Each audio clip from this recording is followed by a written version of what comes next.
И вот вы с нами после рекламы, это удивительно вообще. Творческий клуб «Читаем книжки малышки» представляет новую лекцию «Путешествие в ислам». Как Карлос, писатель-эзотерик, Карлос Кастанеда первый раз пробовал курить грибы.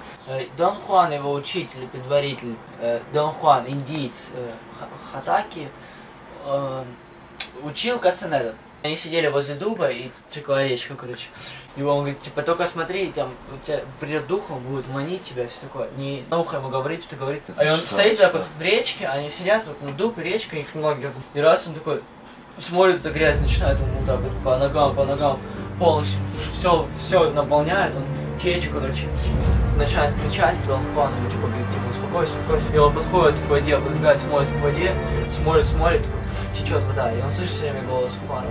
Концентрируется и улетает куда-то, и он как будто летит вдоль воды, короче, куда-то вырвал как-то за шкирку Дон Хуана.